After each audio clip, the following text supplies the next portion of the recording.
From its early days as a lumbering and shipbuilding town, Marysville, Michigan was not much more than a small village on the shore of the St. Clair River. Explorers and businessmen such as Zephaniah Bunce, Henry Boucher, Andrew Mack, Edward Vickery, Nelson Mills, and Myron Williams were simply figures of another era. Thanks to inventors such as Thomas Edison and Henry Ford, industrialization soon found a home in Michigan. By the turn of the 20th century, lumber gave way to steel. In Detroit, the assembly lines of automobile production were in full swing. And in the quaint village of Marysville, things are about to change.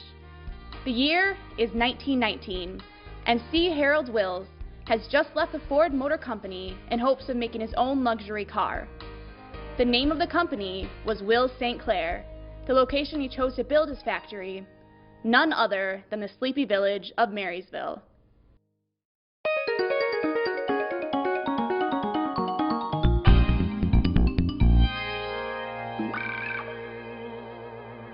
C. Harold Wills was born in Indiana in 1878, and his family moved to the Detroit area, where he began to work as a young man whose interest was in commercial art and mechanical industry.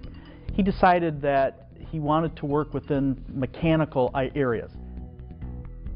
In 1899, he met a man named Henry Ford, and the two of them had this passion for mechanical things, especially automobiles. So in 1899, this collaboration with Henry Ford began. They would talk, now they both had full-time jobs during the day. Mr. Ford worked for Detroit Edison. So at night, after work, they would meet in the top of an unheated garage, and they would start planning what they thought an automobile should be. In 1903, Ford Motor Company began, incorporated. At that time, Mr. Wills would, though Henry Ford was not fond of titles for his employees, Wills would become the chief engineer of Ford Motor Company. In fact, he was involved with every car that Ford produced up through the Model T. What his real specialty was not only the mechanical parts of the car, but metallurgy. So one of the hallmarks of the Model T, that particular car that began in 1908 that put America on wheels, was the use of vanadium steel. Mr. Wills, though he didn't invent it, was the person that holds the patent for producing vanadium steel in large quantities. So all of this makes him an important person in Ford Motor Company. And so he's paid out, through the ledgers we've seen from the Ford Motor Company, millions of dollars. Now this is back in a time when millions of dollars meant something. That was real money. In fact, it was before income tax, so it was a lot of money. He left in 1919. His severance pay, $1.5 million. All of this on a handshake gentleman's agreement with Henry Ford. One of the reasons that Wills came to Marysville was probably a couple of reasons. Number one, land in Detroit in the late teens had gotten very congested and become very expensive.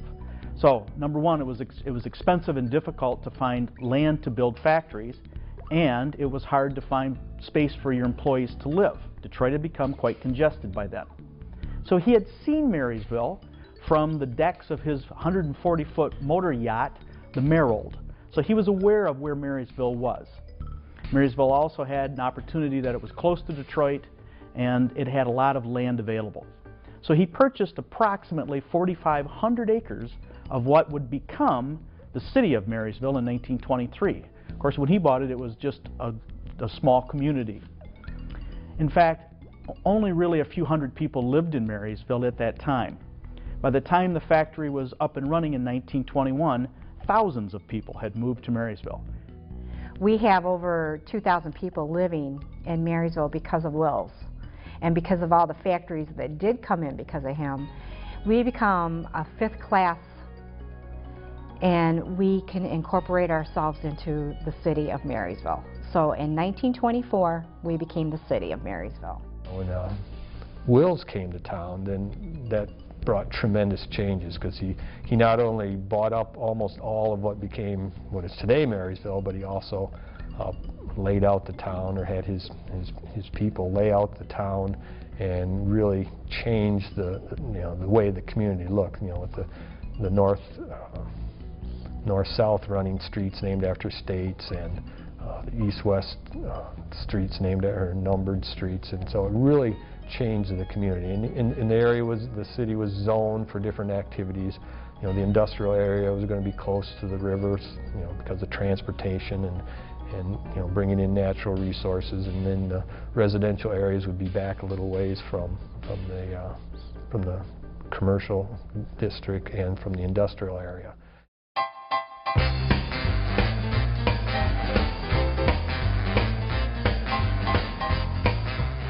The Wills St. Clair automobile was a luxury car that stood out among other vehicles of the era. It was a stronger, more detailed, and more colorful car that appealed to the upper class of the 1920s.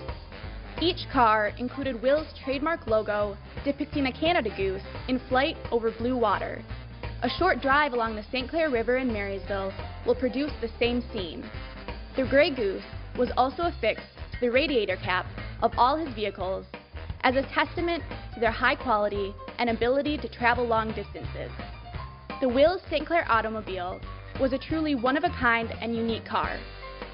Wills St. Clairs are very rare because only over 12,000 were actually produced. And then we had to deal with the issue of World War II coming up.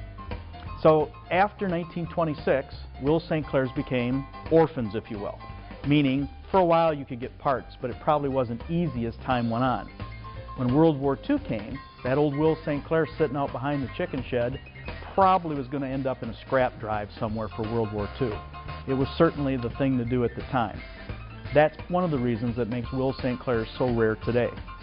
Of the 12,000 plus cars that Wills produced, we're only aware of about 80 that still exist today. What I'm very proud of is that we have about 12 of these very rare cars at the Wills St. Clair Museum in Marysville. This makes it the largest collection of Wills St. Clair automobiles anywhere in the world. Marysville was designed with a purpose, as a city of contented living where residents could work and live in happiness. Not only was Wills determined to make a quality automobile, he also wanted his workers to have a quality life. He made sure every house he built had a front and backyard and enough room to have their own garden. Wills also helped to establish Marysville's public schools, city park, police and fire departments. In Wills' eyes, Marysville was truly a dream city.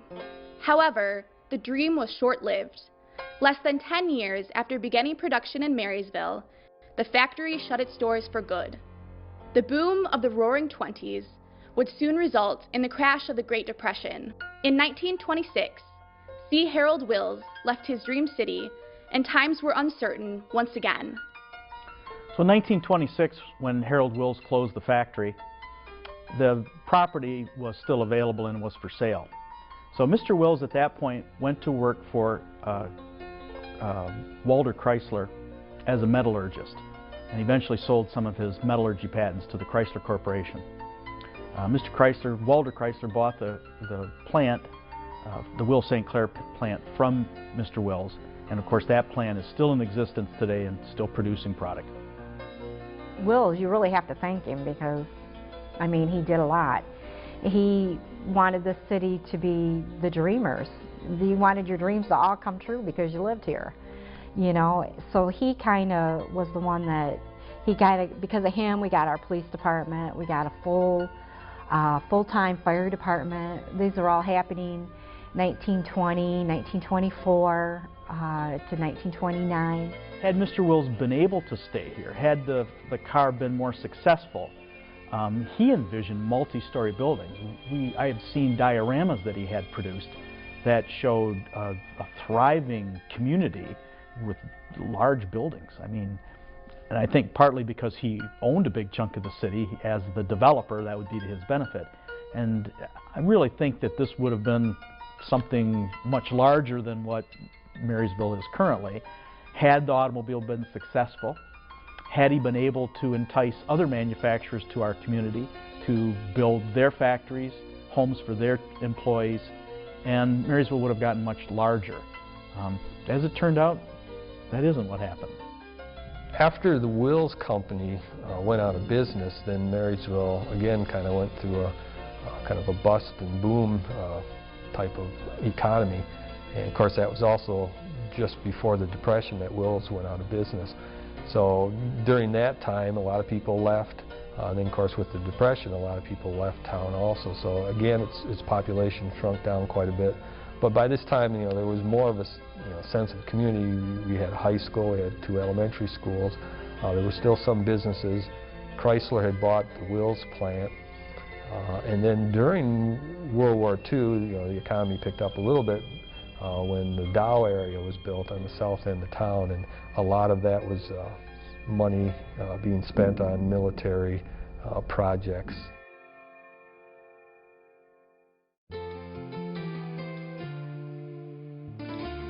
Although the Wills Company left, numerous other businesses called Marysville home over the years. Detroit Edison continued to operate and expanded the Marysville power plant. Morton Salt continued to extract salt from deep below the city. Many of these businesses viewed Marysville as a viable location for automobile and other transportation-related industries. In the mid-1930s, Chrysler bought the old Wills plant and has continued to use it as a Mopar parts distribution center. And Chrysler came up here in 1935. They bought the old Wills St. Clair plant, and then they built onto it. I worked on construction. They built on about 600,000 square feet, and in September the 2nd, 1936, I hired in at Chrysler, and I worked for them for 38.5 years, and Chrysler paid 50 cents an hour when they started up here. And I remember the day I got hired, there was 30 other men that hired in that same day. And I worked my way up through there, and I was transferred to Detroit during the war, and I worked down there about 4 years. But I maintained my home up here and came home weekends, and in 1957 I worked my way up to become manager of the Marysville plant here. The industry of 20th century Marysville wasn't limited to automobiles. Much like the shipbuilding years of early Marysville, the city was soon reassociated with the boat industry. But these weren't any boats. These were racing boats. In 1930, Garfield Wood established a factory along the St. Clair River in Marysville. His goal was to build the finest boat building factory in the world. In addition to the Marysville plant, another Garwood factory was built downriver in Algonac. When we were kids, we used to be able to go down and walk into the back of the Garwood plant and watch the workers build these nice wooden varnished Garwood boats, which were really classic. Garwood was known as a racer, and he set actually the water speed record in his boat Miss America 9 and later Miss America 10. And the way that he was able to ship those boats out, the only way was by flat car. So if you were, you always knew when Gar was going out to go racing, because you'd see Miss America 10 or Miss America 9 headed out in a flat car. And you know, they were not small boats in their day. I mean, he was pretty famous. He'd be kind of he'd be akin to like the NASCAR guys today, maybe not Earnhardt or some of the others, but he was definitely well known throughout the world for it and for defending the Harmsworth Trophy against the Brits and what have you. And the engines that he had in those were very distinctive. They had these pipes that stood up out of them, and so you would have seen this thing coming by, probably tarped off with, you know, these what looked like you know, gigantic pipes coming out of it. So if you didn't know what you were looking at, you'd think it'd be this, you know, strange machine coming out of nowhere. So, but it was you know, it was one of the few things that you'd see that would be very different here than it would be elsewhere. The Garwood boat was a one-of-a-kind Marysville product that was the leader of the water sports industry. But 20th century Marysville wasn't just a leader on the water. It was also a pioneer in the air too. The Buell Aircraft Company was founded in 1925 in Detroit and was a leader in the early aviation industry. The Buell Company made Marysville its new home by building a factory and landing strip within the city. Buell Aircraft specialized in making small cabin passenger biplanes. The company also made single-engine sport planes called bullpups, which were well known for their speed. Buell Aircraft closed its doors in 1933 as another victim of the Great Depression.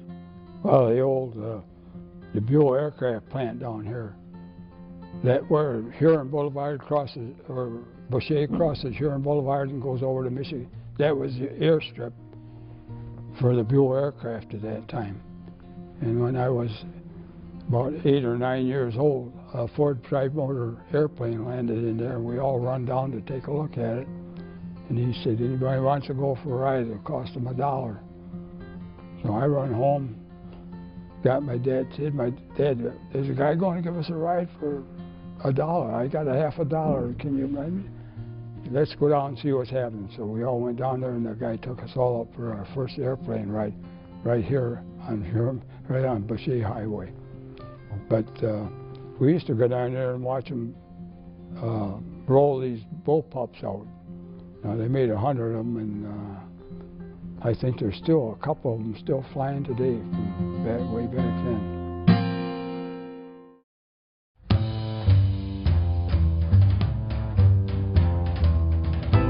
Marysville was certainly a leader to the transportation industry. Planes, boats, and automobiles were all manufactured in Marysville during the 20s and 30s. The first major road in Marysville was Gratiot Road, originally a military road that provided access to Fort Gratiot. The road later became known as U.S. Route 25. It entered Michigan at the Ohio state line and worked its way north to the tip of the thumb, passing through Marysville along the way.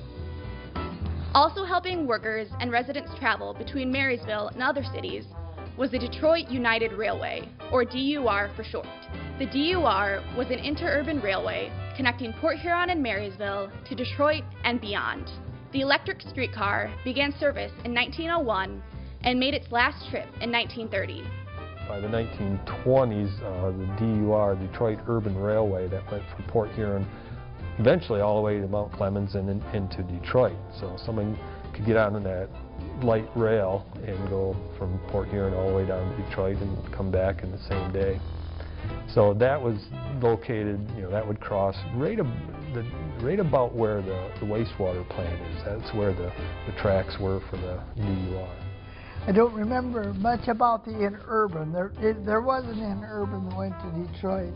I don't remember much about it, but I do remember that when they quit, we found out the last day that it was going to go, and we took the children and went on this interurban, the last trip that it took to Detroit. The old DUR railroad that used to come from Port Huron to Detroit, run right through the park, and then run right through where the golf course entrance to the golf course is off of Cuttle Road there. We went back through and behind all the houses on the River Road. That was the transportation from here to Detroit, but when people got their own cars, it was easier to drive down Gratiot to go get there. The automobile was the big thing that killed it. Obviously, one of the things that built up Marysville was Will St. Clair, but you can really thank the Model A and the Model T for kind of being able to come to the masses for that. Well, I had my car. I had that 1926 Ford. I drove it to school when I was in the 10th grade, and I always had a car. I got my license when I was 14 years old. Didn't have any training or didn't have to have. Then when we were about 16, 17, 18, we started to get cars. And that's right around the same time that 94 started to be built. Thanks to the new interstate highway system, work began on I-94 in the 1950s. But it wasn't until 1963 when a section between Mount Clemens and Marysville was completed. Yeah, I remember when 94 came in. That was because all we had before that was Gratiot. If we went to Detroit, we went down Gratiot. So that was an interesting time in Marysville when they opened up 94. And of course, it opened up for most of the workers that worked in Detroit. Because 94 was in down near the Mount Clemens area. I think it quit like at 21 Mile Road and then picked up again at 16 Mile Road. I could be off on these, but there was a section of it that was not completed for several months that you had to get off the expressway and go back over to Gratiot and take it through and then get back over and come back on 94. I can remember when he was going to Detroit, how the different parts of I-94 opened up so that he could go farther. Of course, now you just go all the way on I-94, no problem.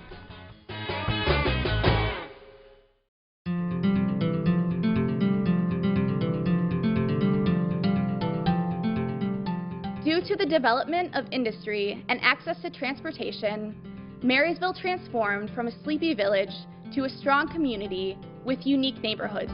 One of these neighborhoods is called the Salt Block. Located in the northeast corner of the city, the Salt Block was settled by employees of the Morton Salt Company. Meanwhile, across town, another neighborhood was formed by workers at the Wills St. Clair plant and later Chrysler.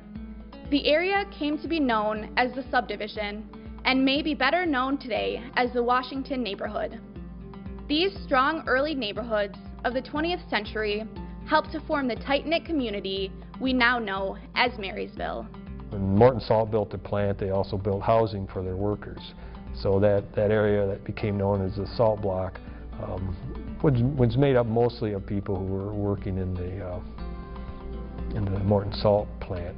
And so you had that kind of as one neighborhood. And then with Wills coming to town, he built what they called a subdivision, which was the area around where Washington School is today, and the streets in those areas. I grew up over in the subdivision, that area of Marysville. At that time there was just the sub, a little bit of gardens, mainly New Hampshire over there, and then the Morton area. And those are the words we use to describe those areas.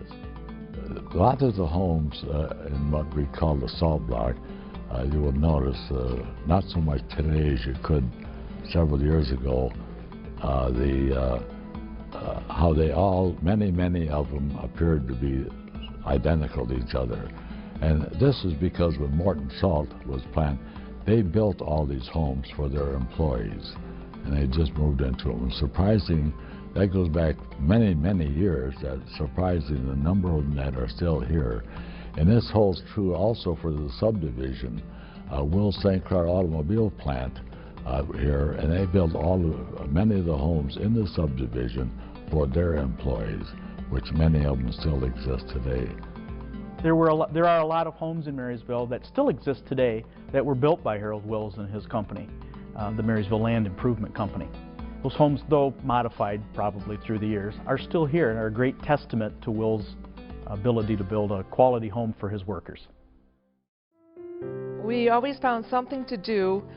The bikes, everybody had a bike, and we'd bike all over or decorate our bikes up, or if we didn't have a bike, then we walked, and we just always had something to do outside, and we were very inventive. And I think that's something that kids today miss out on. They aren't allowed to just run free, and I'm sorry to say that that's one thing that society has changed in today's society.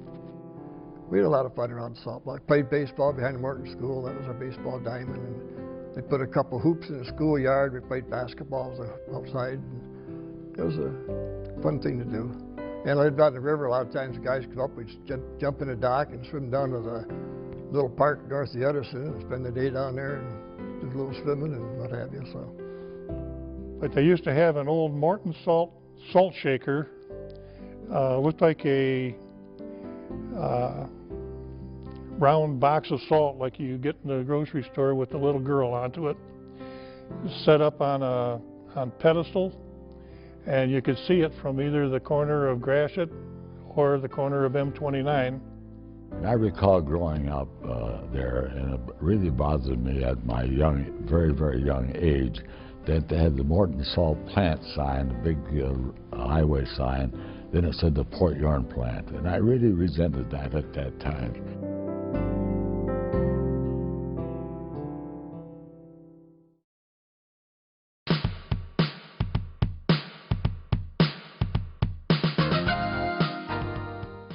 Due to Marysville's unique neighborhoods, there was no central business area or downtown. Instead, both of Marysville's neighborhoods, the Salt Block and the subdivision, had their own local stores. Across from Morton Salt, 2 grocery stores were located along River Road, or what would become Boucher Highway. Meanwhile, across town, another grocery store and a few small businesses were established on Michigan Avenue near the present-day Masonic Lodge. When we first were going to buy the dairy, we lived in Detroit, and we came up to see where the dairy was, and we drove around Marysville, and we were looking for the center of town, and we couldn't find any center of town. We drove all around. Where is the center of town? Where are the stores? And there weren't stores. We wound up in Port Huron, and we found stores there, but Marysville was only just a store here and a store there, and there was no center part of town, and we were quite surprised that there could be a town without a business district. Well, when I first moved to Marysville, I remember the Masonic Lodge, which was where the current Masonic Lodge is, but it was an older building. And what I really remember about it is that Ferris Drugs started there. And they had comic books. And, we would go on in there and buy our comic books when we could afford it. And we would read comic books until Mr. Ferris said, "Okay, boys, you got to get out." And upstairs was Mr. Lowry, the barber. And at that time, to me, it seemed like everyone in Marysville that got a haircut got their haircut upstairs at the old Masonic Lodge from Mr. Lowry. The center of Marysville was down the end of Michigan Avenue in 16th Street. There's one big building there. It had a grocery store, a meat market, a post office, a barber shop, and that was the central part of the town that I knew. And across the street was the gas station, and that's where we all congregated. So we spent a lot of time there because of Ferris Drugs. And Mr. Lowry, you'd have to wait for an hour before you could get your hair cut, because whenever you arrived, there was 4, 5, 6 people waiting to get their hair cut. Where the Masonic Temple is on Michigan Avenue, that was pretty much the downtown area. We had a large grocery store there. We had a drugstore. There was a hardware store. And then across from, in the salt block, across the Morton salt plant, there were 2 grocery stores. One was the Linwood Bar. One is the Linwood Bar now. Then right adjacent to it, there was another identical building that was also a grocery store. Right across the street from the entrance to the Morton Salt, and on the corner of Linwood and M29, you had the Master's Bar on the one side.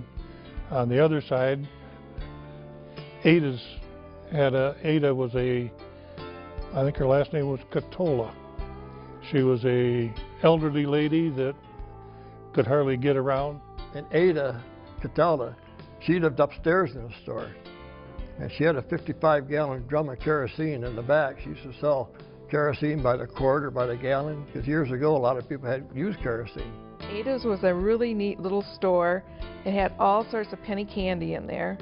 And if you ever had any extra money, the kids would go there for lunch or something and then run down there and get some candy and bring it back and share it with everybody. So that was always a fun thing when somebody had money, which wasn't really very often.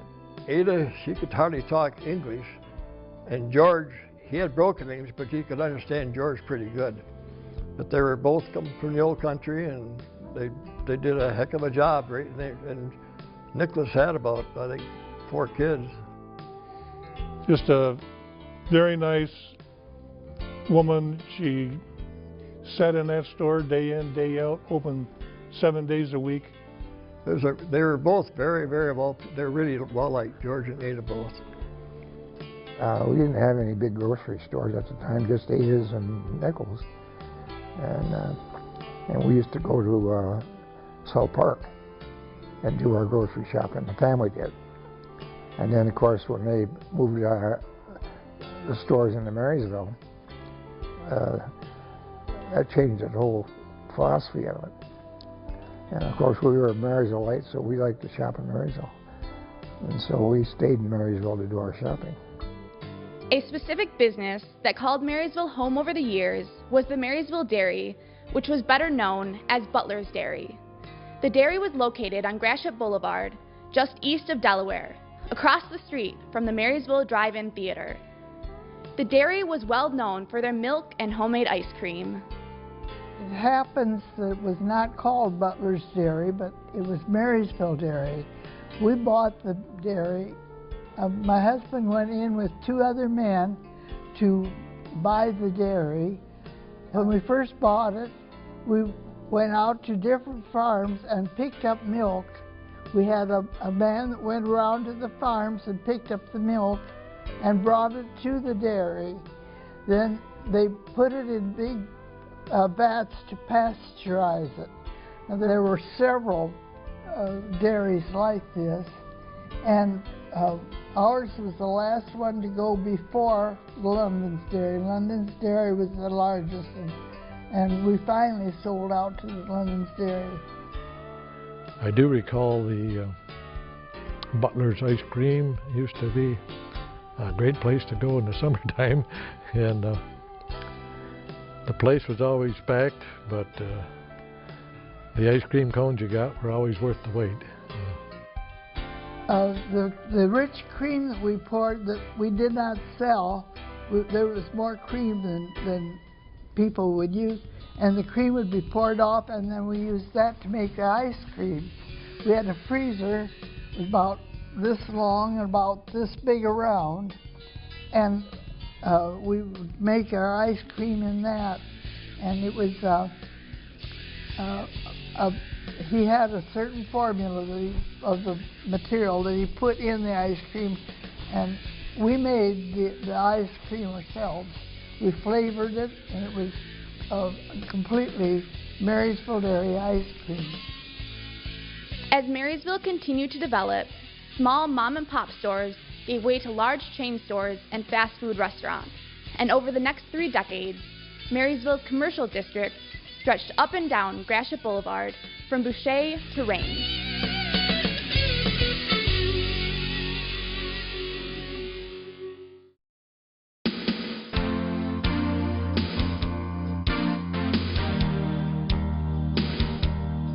While Marysville may have lacked a specific downtown, the heart of the city was, and still is, the schools.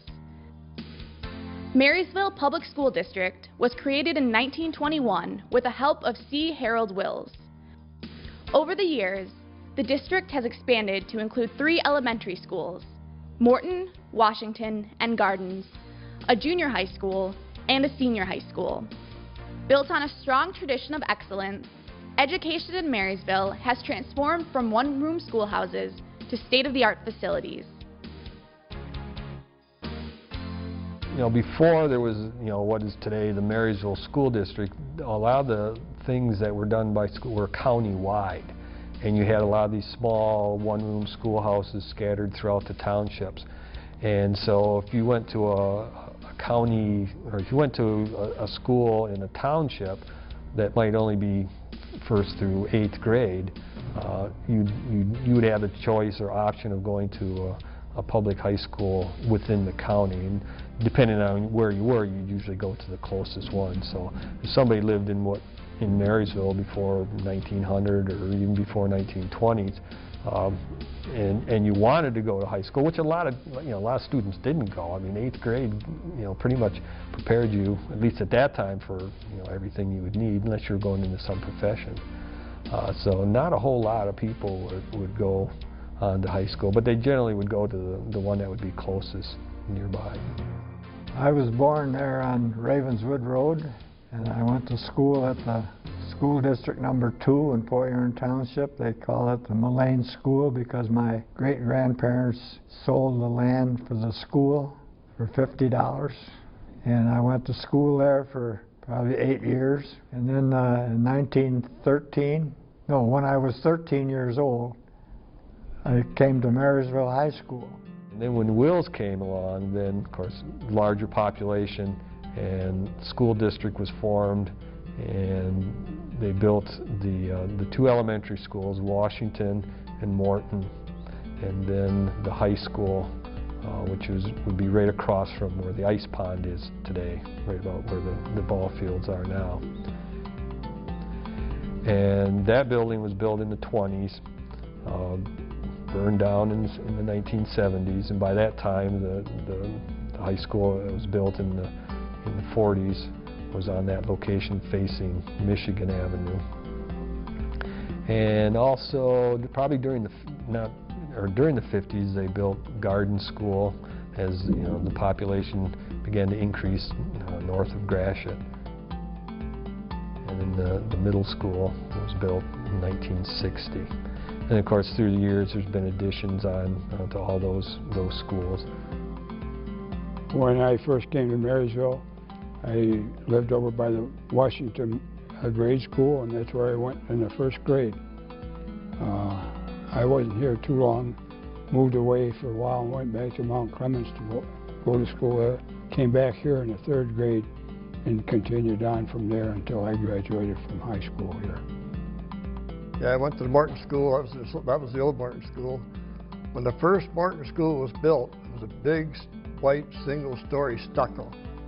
And when they built the new Morton School back in before God, they gave that school at the Morton Salt to St. Christopher's, and that was their first church and school they had in Marysville. It was the Catholic Church. It was over in Michigan. But then they tore everything down. Now you see the Morton School as it is now. There's no comparison. And the ice pond used to be right across the road from the school. We'd go skating in our recess and after school and Saturdays and stuff. Just our spare time. It was a good place to be raised. St. Christopher's School was used to be an old Morton School. You took the old Morton School and transferred it over to the Michigan Road. This was before the brick church was where the school and the church is now. And they had the school classrooms 1 through 9, I think it was, or 1 through 8. And they were all on the upper floor, and the church itself was down in the basement. Up to this point, when you're talking about the 1950s into the 1960s, you had 2 elementary schools, Morton School and Washington School, and now a 3rd school was added, Gardens Elementary School on 6th Street. That whole new subdivision, it was starting to grow, and there was also more students from the township that would have a little easier access to get into Marysville, just over Range Road, and a lot of the students from the townships would come in, and that would be their base school as well. I remember the old original Marysville High School. When I was growing up, we called it the Annex, and Boy Scouts was there all the time, and many people my age belonged to the Boy Scouts. There was roller skating there, and what was really amazing, in a building that the school was in charge of, there was a gun club. And people with guns that shot real bullets would come there on a given night whenever the gun club met and do target practice. Some of those people went on and competed with targets. So I remember the Annex and playing in it and being involved in different activities there. I remember the Marysville Library was there. And then, of course, as everyone knows, it burned down.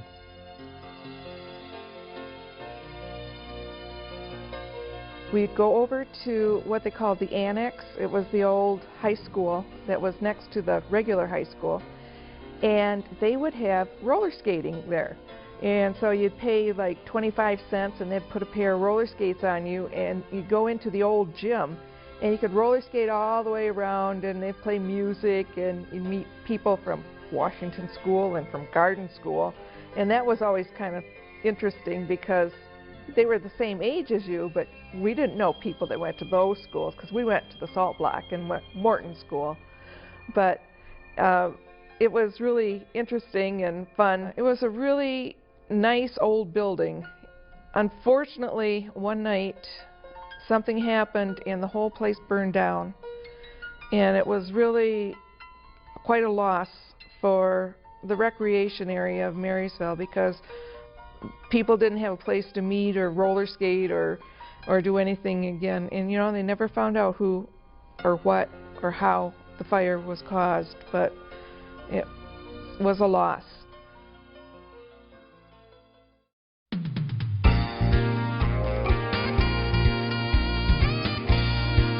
Academics and athletics continue to be a source of pride to the Marysville community. The original mascot for Marysville High School was the Dreamers. The name Dreamers came from C. Harold Will's vision of a dream city for his employees. In the late 1940s, after a public contest, the name Dreamers was changed to Vikings and has been the mascot for Marysville ever since. Called the Dreamers years ago. And there's always the Marysville Dreamers, the basketball, the football. So then I was about the 8th grade, I had a contest to name the Vikings. This was years ago, maybe 1949. And they had a contest, they wanted to name the Vikings different instead of calling them the Dreamers. So they had a contest, and I must have put in 50 names. Well, I won the contest by the Marysville Vikings, but that was a long time ago. They gave me a free pass for the whole season to look basketball, and I played 9th grade basketball anyway, so. But there was a big difference back then. When I started going to school and doing things at the old high school, which was brand new at the time in the 50s, and you know, in the auditorium on Saturdays, they would show Abbott and Costello movies or Laurel and Hardy movies, and we would go for a dime and watch them. I remember learning how to swim in the Marysville swimming pool. I remember the Detroit Pistons when I was junior high school coming and doing their preseason practice at Marysville High School.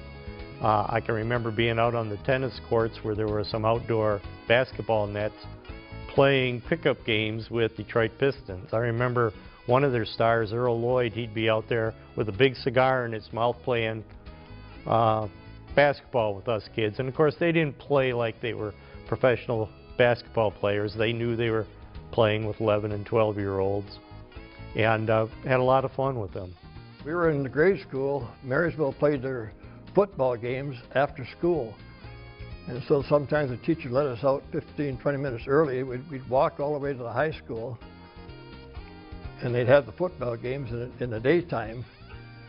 This was just on the field, no stadium, no nothing. They had to stand there and watch it. And then when the Marysville baseball and track team, it was down in Marysville Park, back where the Little League stations are. It was a quarter-mile track. And that's where they had the track meets, and then the baseball stadium, baseball diamond was right there too. So, but that was a big difference. Look what they got now. They got a major league ballpark, the best. When I went to high school, it started at the 7th grade and went through the 12th at the old building next to Huron Boulevard. And then in 1943, I graduated from the brand new one that was built on Michigan Avenue there. The last one, the one that they just tore down before they built this one. Another one of the major growth spurts for the city of Marysville happened just a few years ago, and that was the construction of the new Marysville High School. The original building, built in the early 1940s during World War II, continued to expand on the corner of Michigan and Huron. And finally, the old girl kind of got a little tired, and it was time to build a new high school. I know there was a lot of time and thought that went into it.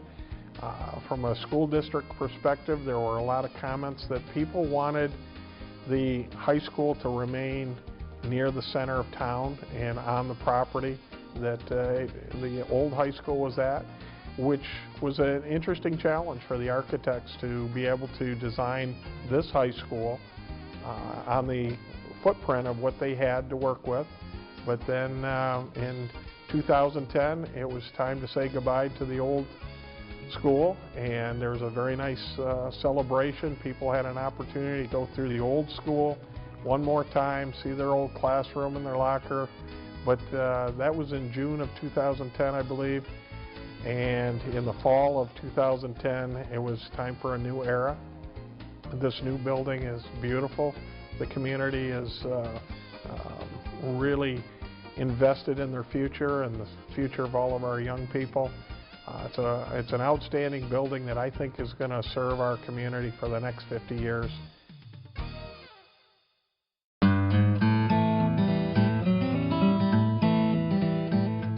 When Marysville was first designed, the city was envisioned as a community with tree-lined streets, public parks, and a vibrant waterfront. Although the original plans for the city never fully came to fruition, Marysville is still a recreation destination. Some of the most notable outdoor facilities are the boardwalk, beach, public golf course, city park, and of course, the train in the park. In the old days, going to the park, and it was before I was interested in such things, but the old steam engine was there in the park, and I used to go there and look at it. I remember, I'm not sure how old I was when the train first arrived at the park, but I remember the day. We all went down there, and it seems to me now that half of Marysville was down there, watching them move the train from the tracks that still exist to the temporary tracks that got it to where it's sitting today. What was really different is they put it there, and then they said, okay kids, go ahead and play on it. And we played on it, and it was dangerous because it didn't have all the safety things that it does now. When I get on it now with my grandkids, it just doesn't seem to be as much fun because all the danger things have been removed other than falling off of the thing. But it was great, and we spent a lot of time down there. The train in the park is Detroit Edison 203. She was one of about 5 different locomotives that were almost identical to each other that Detroit Edison had built by the Baldwin Locomotive Works of Philadelphia to service all of their plants. And 203 happened to be the one that served the Marysville plant. It was built roughly about 1923, so it showed up just about after the plant opened, I think in 22. And it served right up until about 1956 or 57. By that point, most railroads had converted from steam to diesel power, mainly because of the maintenance factor involved. It was replaced actually by a diesel switcher that continued until the plant closed.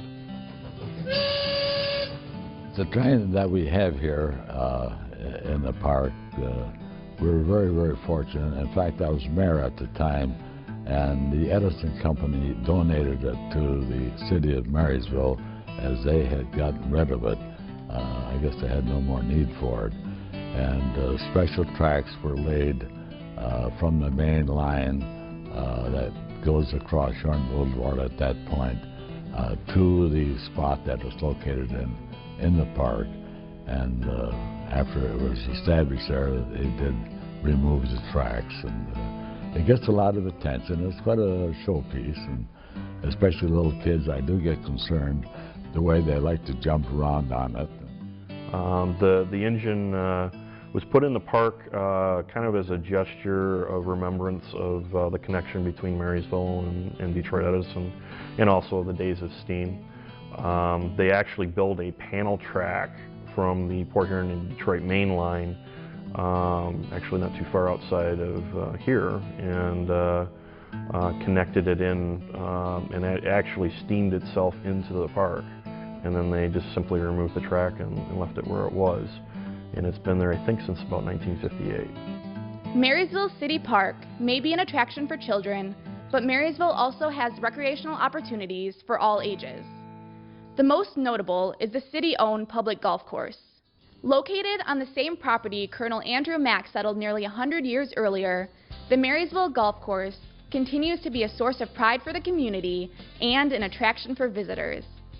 My dad was the one that organized it, started the idea of having a golf course here.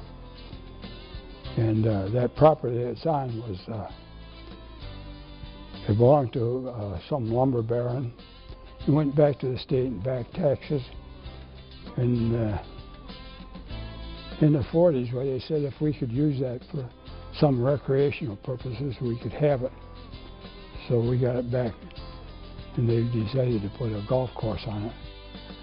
One of my earliest jobs as a teenager was at the Marysville Golf Course. It was a 9-hole golf course. Mr. Bill Phillips ran the golf course at that time. He was a teacher, counselor at Marysville High School, and during the summer he ran the golf course. And he hired me to work down there. And at that time, the golf course was just a little tiny brick building, barely enough room for a candy bar section, a golf ball section, a pop container, and a stool that I could sit on. And people would come and pay their green fees and go on out and play golf. And I think it cost $18,000 to build the first 9. And they had some farmer plow it all up and drag it all out and plant it in grass and do the work on it. They got enough, they took enough property to build the first 9, and they let the other property go. And years later, they wanted it back. They had to buy it back, this time to put the other 9 on there. The golf course we have is a very, very fine one, and as far as I'm concerned, it's as good as any we have in the area. It started out as a 9-hole golf course, and after a few years it became an 18-hole golf course. And it gets a lot of play. In fact, this year, golf season 2012, we did have something like 35 to 38,000 rounds of golf played on that golf course. Summertime in Marysville means endless possibilities for fun in or on the water. Whether it is swimming at Chrysler Beach, boating on the St. Clair River, walking the boardwalk, or just watching the ships go by, Marysville's waterfront is the lifeblood of the community. I spent a lot of time in the river, especially the last 25 years I've lived on the river now. And prior to that, I used to go to the park whenever we had the opportunity. Just something about the water going by. Kind of behind the old water filtration plant, which is still there, was a beach at that time, behind it. Now it's a parking lot. But when I was a kid, when I was about 10 years old, I got permission from my parents to go on down there and swim. They had taken me down there many times.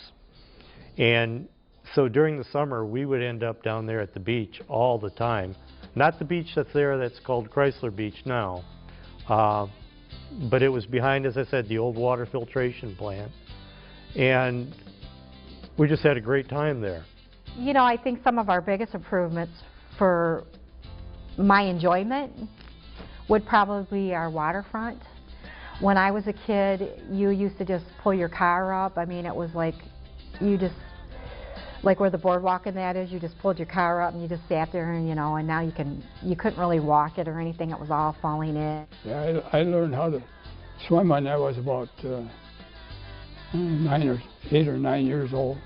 My buddy and I, we used to wander all over Marysville. We were like Tom Sawyer and Huckleberry Finn, we just got into everything and stayed out of trouble as much as we could. But we went down there one day, and the big kids, "What are you doing down here?" "Oh, we're just looking around." "You know how to swim?" "No." So they grabbed us an arm and a leg and threw us in the river. We come up spitting and sputting, grabbed a hold of the dock, Come down there the next day and they threw us in again. Pretty soon, hell, we're not going. We might as well jump in, you know. So we jump in and we are on a dog paddle about 5 or 6 feet at a time until we learned how to swim. That was our swimming lesson.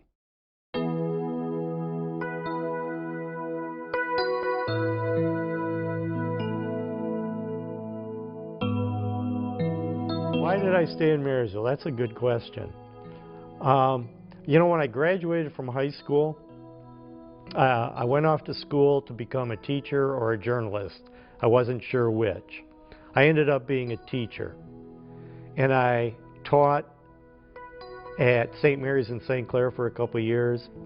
I taught at a small school called North Adams, which is south of Jackson, Michigan, for 5 years. I taught at Yale for 1 year. And I was offered a job here. And I came here. I never had a plan on coming back to Marysville. It just seems to me when I look back that I ended up here, and I'm extremely thankful for it. I think the way Marysville is a community, there's the core of Marysville, the people, and that is what Marysville is all about. Well, my children live in Marysville, so that's one of the reasons we wanted to come back. And I have grandchildren in Marysville. So family brought me back. Well, that was one thing that when they transferred me to Delaware, I told them I wouldn't stay there. I'd go until they got settled with the operation. But I never wanted to leave this area. Never. I really love Marysville. I see no reason why I would ever want to live anyplace else. I'm sure that there's other places better or as good, but I love it here. Oh, people have come in. You have a lot of people that want to be a part of this because it is such a unique community.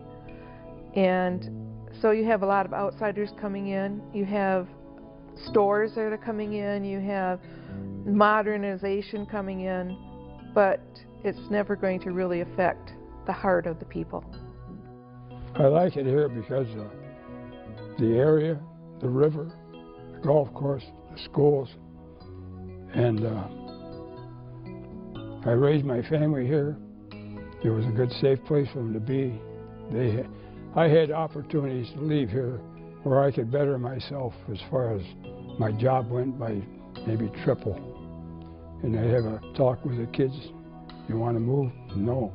We like it here. Are you happy? We're happy. When my family was happy, I didn't look for leaving anywhere else. I built my house here 56 years ago, and I've been in it forever since. And all my kids turned out great. They love being in Marysville, and I like Marysville. I originally was born and raised in Iowa, and when we got after we were married, I got the my husband got the chance to come to Detroit, and we thought, oh great, we get to go to Detroit, the big city, and we soon found out what a big city was not like the little towns that we know. And Marysville is very much like the place where I was raised, and I like Marysville very much. Wouldn't want to go anyplace else because I know people here, and people are so friendly, and it's a beautiful town.